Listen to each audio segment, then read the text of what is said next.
Sebuah lukisan berukuran 1 meter x 2 meter akan dipamerkan dalam sebuah pameran. Untuk kepentingan pameran, lukisan tersebut juga difoto kemudian diperkecil ukurannya supaya bisa dimuat dalam pamflet pameran. Ukuran lukisan yang telah diperkecil dalam pamflet tersebut adalah 5 cm x 10 cm, yaitu panjang 5 cm dan lebar 10 cm. Lukisan tersebut dapat kita anggap sebagai suatu bangun datar persegi panjang dengan ukuran panjang 1 meter dan lebar 2 meter. Sedangkan pamflet sebagai persegi panjang dengan panjang 5 cm dan lebar 10 cm. Dengan demikian, diperoleh dua persegi panjang dengan ukuran yang berbeda seperti berikut. Dapatkah kita membuktikan kekongruenan kedua bangun datar persegi panjang tersebut? Dapat diperhatikan bahwa persegi panjang 5 cm x 10 cm merupakan hasil pengecilan dari persegi panjang 1 meter x 2 meter. Proses mengubah ukuran objek yaitu titik, garis, kurva, dan bidang dengan diperbesar atau diperkecil disebut transformasi geometri dilatasi. Membuktikan kekongruenan kedua bangun datar persegi panjang tersebut sama artinya dengan membuktikan bahwa bangun datar dan hasil dilatasinya tersebut kongruen. Agar dapat menjawab pertanyaan tersebut, kita perlu belajar mengenai kekongruenan dua buah bangun datar hasil transformasi dilatasi. Mari kita simak pembahasan selengkapnya pada video pembelajaran ini. Kekongruenan bangun dan hasil transformasinya atau dilatasi. Pada permasalahan tersebut, kita diminta untuk menentukan kekongruenan dua buah bangun datar dengan salah satu bangun datarnya merupakan hasil dilatasi dari bangun datar lainnya.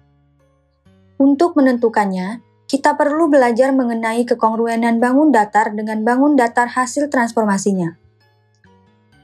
Transformasi yang dimaksud adalah transformasi geometri yang telah kita pelajari pada kelas 11.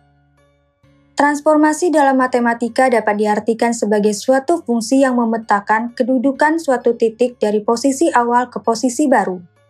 Sementara itu, transformasi geometri adalah pembentukan bayangan dari suatu objek yaitu titik, garis, kurva, atau bidang.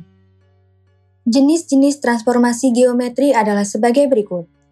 Translasi atau pergeseran, refleksi atau pencerminan, rotasi atau perputaran, dilatasi atau perkalian. Untuk lebih memahami secara mendalam mengenai tiap-tiap transformasi geometri, kalian dapat melihat pembahasan mengenai materi transformasi geometri pada Matematika Wajib kelas 11. Pada pembelajaran sebelumnya, kita telah mempelajari sebagian transformasi untuk kekongruenan bangun datar dengan bangun datar hasil transformasi translasi, refleksi, dan rotasi. Pada pembelajaran kali ini, kita akan melanjutkan pembahasan mengenai kekongruenan bangun datar dengan bangun datar hasil transformasi dilatasi. Kita juga telah mempelajari kekongruenan dua bangun datar segi banyak dan cara singkat untuk menentukan kekongruenan dua segitiga. Dua bangun datar dikatakan kongruen apabila kedua bangun datar tersebut memiliki karakteristik yang sama, yaitu dengan syarat-syarat sebagai berikut.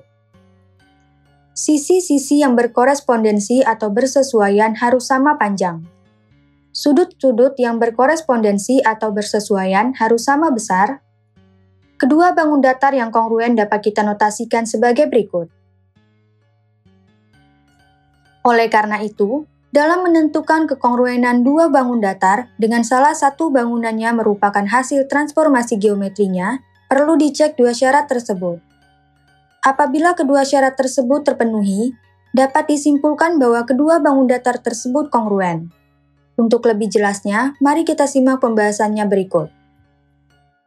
Hasil dilatasi. Dilatasi adalah transformasi geometri yang mengubah ukuran objek, yaitu titik, garis, kurva, dan bidang, dengan diperbesar atau diperkecil, tetapi bentuk objeknya tidak diubah. Dilatasi ditentukan oleh pusat dilatasi dan faktor dilatasi atau faktor skala. Misalnya, kita lakukan dilatasi bangunan segi 4 FRUO dengan pusat dilatasi titik E dan faktor skala K sama dengan 3 seperti berikut. Dapat dilihat bahwa hasil dilatasi dari bangun datar segi 4 FRUO dengan pusat dilatasi titik E dan faktor skala K sama dengan 3 adalah bangun datar segi 4F aksen R aksen U aksen O aksen. Dengan faktor skala K sama dengan 3, hal itu berarti bangun datar segi 4F RUO diperbesar 3 kali lipat. Oleh karena itu, ukuran segi 4F aksen R aksen U aksen O aksen yang merupakan hasil dilatasi adalah 3 kali lipat lebih besar daripada ukuran segi 4F RUO. Pusat dilatasi titik E adalah pusat dilakukannya dilatasi sehingga jarak antara setiap titik di bidang segi 4 F aksen, R aksen, U aksen, O aksen, dan titik E adalah 3 kali lipat jarak antara titik di bidang segi 4 F RUO dan titik E. Dapat diperhatikan bahwa apabila ditarik garis lurus, jarak dari titik F ke titik E adalah satu ruas. Sedangkan jarak dari titik F aksen ke titik E adalah 3 kali lipat jarak dari titik F ke titik E. Jadi, jarak titik F ke titik E adalah satu ruas, sedangkan jarak dari titik F aksen ke titik E adalah 3 ruas. Begitu juga untuk titik lainnya sebagai berikut. Jarak dari titik R ke titik E adalah satu ruas, sedangkan jarak dari titik R aksen ke titik E adalah 3 ruas. Jarak dari titik U ke titik E adalah satu ruas, sedangkan jarak dari titik U aksen ke titik E adalah 3 ruas. Jarak dari titik O ke titik E adalah satu ruas, sedangkan jarak dari titik O aksen ke titik E adalah 3 ruas. Apabila kita perhatikan, hasil dilatasinya, yaitu segi 4F aksen, R aksen, U aksen, O aksen, adalah bangun yang sama, tetapi memiliki ukuran yang berbeda dengan segi 4F RUO. Karena ukuran bangun datar segi 4F RUO dan bangun datar hasil dilatasinya yaitu segi 4F aksen, R aksen, U aksen, O aksen berbeda. Kedua bangun datar tersebut tidak kongruen. Ketidakkongruenan bangun datar dengan bangun datar hasil dilatasinya yaitu segi 4F RUO dengan segi 4F aksen, R aksen, U aksen, O aksen dapat kita buktikan dengan kedua syarat di awal sebagai berikut. Langkah pertama, perlu dilihat terlebih dahulu korespondensi titik-titiknya satu persatu pada kedua bangun datar tersebut. Jumlah titik sudut pada segi 4F RUO dan segi 4 hasil refleksinya, yaitu segi 4F aksen, R aksen, U aksen, O aksen, adalah sama, yaitu 4. Sehingga segi 4F RUO dan segi 4 hasil dilatasinya, yaitu segi 4F aksen, R aksen, U aksen, O aksen, berkorespondensi satu-satu. Adapun korespondensi titik-titiknya adalah sebagai berikut. Titik F berkorespondensi dengan titik F aksen karena jarak dari titik F ke titik E dan jarak dari titik F aksen ke titik E adalah satu ruas banding 3 ruas. Titik R berkorespondensi dengan titik R aksen karena jarak dari titik R ke titik E dan jarak dari titik R aksen ke titik E adalah satu ruas banding 3 ruas. Titik U berkorespondensi dengan titik U aksen karena jarak dari titik U ke titik E dan jarak dari titik U aksen ke titik E adalah satu ruas banding 3 ruas. Titik O berkorespondensi dengan titik O aksen karena jarak dari titik O ke titik E dan jarak dari titik O aksen ke titik E adalah satu ruas banding 3 ruas. Langkah kedua, perlu dilihat kedua syarat kongruen di awal, yaitu sisi-sisi yang berkorespondensi atau bersesuaian harus sama panjang dan sudut-sudut yang berkorespondensi atau bersesuaian harus sama besar. Karena titik F berkorespondensi dengan titik F aksen, titik R berkorespondensi dengan titik R aksen, titik U berkorespondensi dengan titik U aksen, dan titik O berkorespondensi dengan titik O aksen, dapat dilihat sebagai berikut. Sisi FR berkorespondensi dengan sisi F aksen R aksen. Sisi RU berkorespondensi dengan sisi R aksen U aksen. Sisi UO berkorespondensi dengan sisi U aksen O aksen. Sisi OF berkorespondensi dengan sisi O aksen F aksen. Bangun hasil dilatasinya berukuran 3 kali lipat dari bangun aslinya, sehingga diperoleh sebagai berikut. Panjang sisi F-aksen R-aksen 3 kali lebih panjang dari sisi FR. Panjang sisi R-aksen U-aksen 3 kali lebih panjang dari sisi RU. Panjang sisi U-aksen O-aksen 3 kali lebih panjang dari sisi UO. Panjang sisi O-aksen F-aksen 3 kali lebih panjang dari sisi OF. Dengan demikian, sisi-sisi pada segi 4 FRUO dan hasil dilatasinya yaitu segi 4 F-aksen, R-aksen, U-aksen, O-aksen yang berkorespondensi atau bersesuaian tidak sama panjang. Artinya, syarat pertama tidak terpenuhi. Karena tidak memenuhi syarat pertama untuk kekongruenan, tanpa membuktikan syarat kedua, sudah dapat disimpulkan bahwa segi 4 FRUO dan segi 4 hasil dilatasinya yaitu segi 4 F-aksen, R-aksen, U-aksen, O-aksen tidak kongruen. Berdasarkan hal tersebut, diperoleh suatu sifat, yaitu bangun datar dengan bangun datar hasil dilatasinya tidak selalu kongruen. Kapan bangun datar dengan bangun datar dilatasinya kongruen? Bangun datar dengan bangun datar hasil dilatasinya kongruen apabila faktor skala dilatasinya adalah K sama dengan 1 atau K sama dengan negatif 1.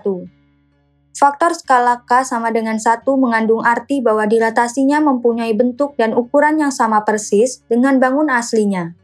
Sementara itu, faktor skala K sama dengan negatif 1 mengandung arti bahwa hasil dilatasinya mempunyai bentuk dan ukuran yang sama persis dengan bangun aslinya, tetapi arahnya berbeda.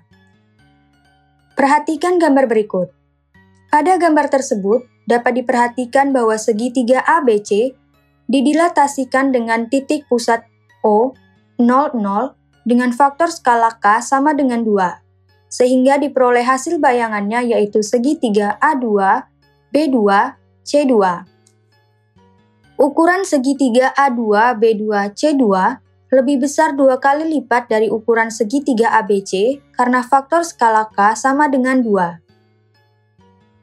Hal ini dapat dilihat dari jarak antara titik O dan A2 yang selanjutnya kita tuliskan dengan OA2 sebesar 10 satuan pada sumbu X dan 2 satuan pada sumbu Y.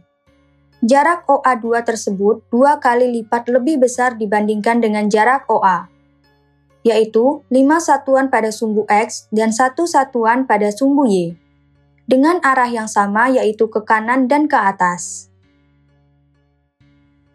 Begitu juga jarak OB2 yang besarnya 2 kali lipat dari jarak OB, dan jarak OC2 yang besarnya 2 kali lipat dari jarak OC.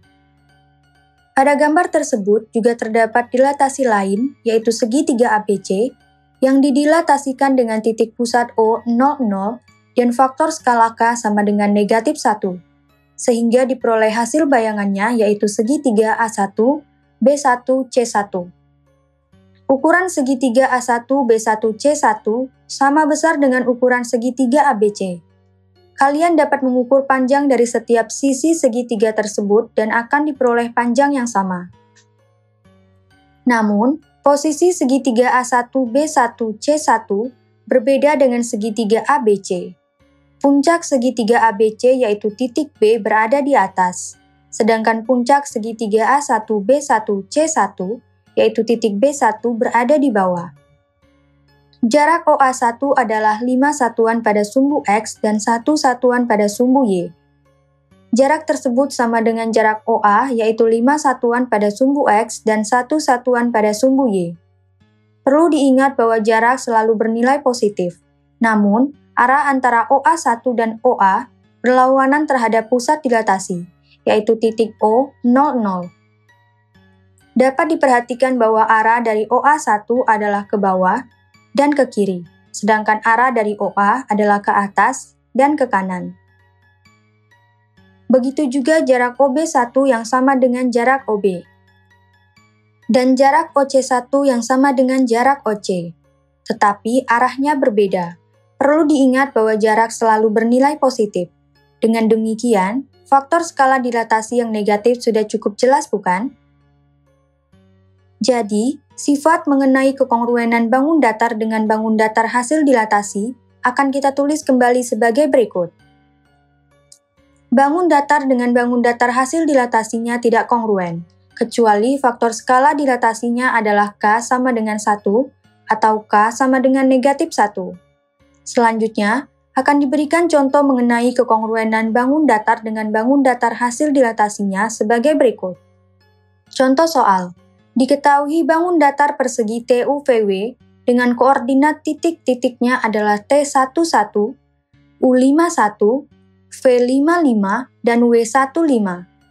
Tentukan kekongruenan antara persegi TUVW dan bayangan hasil dilatasinya dengan faktor skala K sama dengan 1/2 terhadap titik tengah persegi TUVW. Untuk menentukan kekongruenan antara segi 4 TUVW dan bayangan hasil dilatasinya, perlu dilakukan 4 langkah sebagai berikut. Langkah pertama, gambarkan persegi TUVW tersebut dalam bidang kartesius. Kita akan menggambarkan persegi TUVW tersebut dalam bidang kartesius berdasarkan titik koordinat T11, U51, V55, dan W15 sebagai berikut. Langkah 2, tentukan bayangan persegi TUVW yang merupakan hasil dilatasi dengan aturan faktor skala K sama dengan 1/2 terhadap titik tengah persegi TUVW. Kita akan menentukan bayangan persegi TUVW yang merupakan hasil dilatasinya dengan faktor skala K sama dengan 1/2 terhadap titik tengah persegi TUVW. Artinya, kita akan mendilatasikan setiap titik ujung pada persegi TUVW yaitu T11, U51, V55, dan W15 dengan aturan yang sama. Titik tengah persegi TUVW adalah titik 33. Kalian dapat mencocokkannya pada gambar di langkah 1 bahwa titik di tengah-tengah persegi TUVW adalah titik 33 yang selanjutnya kita sebut sebagai titik tengah P. Selanjutnya, kita akan melakukan dilatasi untuk setiap titik ujung pada persegi TUVW, yaitu T11, U51, V55, dan W15 dengan faktor skala K sama dengan 1/2 terhadap titik P sebagai berikut. Bayangan atau hasil dilatasi titik T11. Kita misalkan T aksen sebagai bayangan atau hasil dilatasi dari titik T11. Dilatasi dilakukan dengan faktor skala K sama dengan 1/2 terhadap titik tengah P. Dengan demikian, jarak antara titik T aksen dan titik P adalah setengah kali lipat dari jarak antara titik T11 dan titik P. Jika diperhatikan pada gambar, koordinat titik T aksen adalah 22. Jadi, bayangan atau hasil dilatasi titik T11 adalah T aksen 22. Bayangan atau hasil dilatasi titik U51. Kita misalkan U aksen sebagai bayangan dari titik U51. Dilatasi dilakukan dengan faktor skala K sama dengan 1/2 terhadap titik tengah P. Dengan demikian, jarak antara titik U aksen dan titik P adalah setengah dari jarak antara titik U51 dan titik P. Jika diperhatikan pada gambar, koordinat titik U aksen adalah 42, jadi bayangan atau hasil dilatasi titik U51 adalah U aksen 42. Bayangan atau hasil dilatasi titik V55. Kita misalkan V aksen sebagai bayangan dari titik V. Dilatasi dilakukan dengan faktor skala K sama dengan 1/2 terhadap titik tengah P. Dengan demikian, jarak antara titik V aksen dan titik P adalah setengah dari jarak antara titik V55 dan titik P. Jika diperhatikan pada gambar, koordinat titik V aksen adalah 44. Jadi, bayangan atau hasil dilatasi titik V55 adalah V aksen 44. Bayangan atau hasil dilatasi titik W15. Kita misalkan W aksen sebagai bayangan dari titik W15. Dilatasi dilakukan dengan faktor skala K sama dengan 1/2 terhadap titik tengah P. Dengan demikian, jarak antara titik W aksen dan titik P adalah setengah dari jarak antara titik W15 dan titik P. Jika diperhatikan pada gambar, koordinat titik W aksen adalah 24. Jadi, bayangan atau hasil dilatasi titik W15 adalah W aksen 24. Dengan demikian, diperoleh bayangan persegi TUVW adalah bangunan T-aksen, U-aksen, V-aksen, W-aksen dengan T-aksen 22, U-aksen 42, V-aksen 44, dan W-aksen 24. Penentuan titik bayangan X-aksen Y-aksen hasil dilatasi titik asal XY dengan faktor skala K di pusat dilatasi PQ juga dapat menggunakan rumus berikut. Matriks kolom X-aksen Y-aksen merupakan koordinat titik bayangan hasil dilatasi sama dengan matriks dengan entry K 00, K dengan K adalah faktor skala, dikali dengan matriks kolom X dikurangi P, Y dikurangi Q, ditambah vektor kolom yang mewakili pusat rotasi yaitu PQ. Kita akan menerapkan rumus tersebut untuk satu titik saja, supaya kalian lebih memahami penggunaannya. Kita akan menentukan bayangan dari titik W15 yang dilakukan dilatasi dengan faktor skala K sama dengan 1/2 terhadap titik tengah P33. Bayangan atau hasil dilatasi titik W15 adalah sebagai berikut. Substitusikan faktor skala K sama dengan 1/2, X sama dengan 1, dan Y sama dengan 5 yang mewakili koordinat titik W15 serta P sama dengan 3, dan Q sama dengan 3 yang mewakili titik pusat dilatasi P33 pada rumus. Lakukan pengurangan pada matriks kolom 1 dikurangi 3 dan 5 dikurangi 3. Lakukan perkalian matriks persegi 2 kali 2 dengan entry 1/2, 0, 0, 1/2 dengan matriks kolom negatif 2 dan 2. Diperoleh matriks kolom negatif 1, 1 ditambah matriks kolom 3, 3. Hasilnya sama dengan matriks kolom dengan entry 2, 4. Jadi, diperoleh bayangan dilatasi dari titik W15 adalah W-aksen 2, 4. Hasil yang diperoleh dengan menggunakan rumus dan menggunakan gambar ternyata sama. Langkah ketiga, gambarkan hasil bayangan dilatasi persegi TUVW. Kita akan menggambar T-aksen, U-aksen, V-aksen, W-aksen dengan menghubungkan titik T-aksen 22, U-aksen 42, V-aksen 44, dan W-aksen 24 dalam koordinat kartesius sebagai berikut. Dapat dilihat bahwa hasil dilatasi persegi TUVW merupakan persegi juga, yaitu persegi T-aksen, U-aksen, V-aksen, W-aksen dengan ukuran yang lebih kecil. Langkah keempat, ukurlah semua sisi dan sudut bangun persegi TUVW serta hasil bayangan dilatasinya. Setelah itu, bandingkan ukuran sisi-sisi yang bersesuaian dan bandingkan ukuran sudut-sudut yang bersesuaian. Dari gambar pada langkah 3, dapat dilihat bahwa panjang sisi pada persegi TUVW adalah 4 satuan, sedangkan panjang sisi pada persegi T-aksen, U-aksen, V-aksen, W-aksen adalah 2 satuan. Dengan demikian, diperoleh perbandingan ukuran sebagai berikut. Panjang sisi TU, sisi UV, sisi VW, dan sisi WT adalah sama, yaitu sebesar 4 satuan. Panjang sisi T-aksen, U-aksen, sisi U-aksen, V-aksen, sisi V-aksen, W-aksen, dan sisi W-aksen T-aksen adalah sama, yaitu sebesar 2 satuan. Jadi jelas bahwa sisi-sisi yang berkorespondensi atau bersesuaian pada persegi TUVW dan persegi T-aksen, U-aksen, V-aksen, W-aksen tidak sama panjang. Artinya, persegi TUVW dan persegi hasil dilatasinya yaitu T-aksen, U-aksen, V-aksen, W-aksen tidak kongruen. Kekongruenan tersebut juga dapat langsung disimpulkan. Berdasarkan sifat bangun datar dengan bangun datar hasil dilatasinya, tidak kongruen. Kecuali faktor skala dilatasinya adalah K sama dengan 1 atau K sama dengan negatif 1. Persegi TUVW didilatasikan dengan aturan faktor skalanya adalah K sama dengan 1/2, sehingga persegi TUVW dan persegi hasil dilatasinya yaitu T-aksen, U-aksen, V-aksen, W-aksen, tidak kongruen. Setelah memahami kekongruenan bangun datar dengan bangun datar hasil dilatasinya, kita kembali ke permasalahan awal.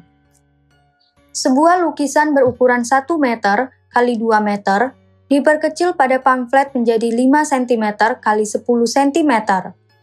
Kita anggap lukisan tersebut sebagai suatu bangun datar persegi panjang ABCD dengan ukuran panjang 1 meter dan lebar 2 meter. Sedangkan pamflet sebagai bangun datar persegi panjang PQRS dengan ukuran panjang 5 cm dan 10 cm. Jadi diperoleh dua persegi panjang dengan ukuran yang berbeda sebagai berikut. Kita diminta untuk menyelidiki apakah segi 4 ABCD dan segi 4 PQRS tersebut kongruen. Segi 4 ABCD yang diperkecil berarti segi 4 ABCD dilakukan dilatasi dengan faktor skala K sama dengan 1/20 yang diperoleh dari penghitungan sebagai berikut. Panjang dari segi 4 ABCD yaitu 1 meter atau 100 cm dikalikan faktor skalanya yaitu 1/20 sama dengan 5 cm yang merupakan panjang dari segi 4 PQRS. Lebar dari segi 4 ABCD yaitu 2 meter atau 200 cm dikalikan faktor skalanya yaitu 1/20 sama dengan 10 cm yang merupakan lebar dari segi 4 PQRS. Dengan demikian, segi 4 PQRS merupakan hasil dilatasi dengan faktor K sama dengan 1/20 dari segi 4 ABCD. Berdasarkan sifat bangun datar dengan bangun datar hasil dilatasinya tidak kongruen, kecuali faktor skala dilatasinya adalah K sama dengan 1 atau K sama dengan -1. Segi 4 ABCD dan segi 4 PQRS tidak kongruen. Poin penting pada pembelajaran kali ini adalah sebagai berikut. Dilatasi adalah transformasi geometri yang mengubah ukuran objek dengan diperbesar atau diperkecil, tetapi bentuk objeknya tidak diubah. Dilatasi ditentukan oleh pusat dilatasi dan faktor dilatasi atau faktor skala. Pada kekongruenan bangun datar dengan bangun datar hasil dilatasi, diperoleh sifat sebagai berikut. Bangun datar dengan bangun datar hasil dilatasinya tidak kongruen, kecuali faktor skala dilatasinya adalah K sama dengan 1 atau K sama dengan -1.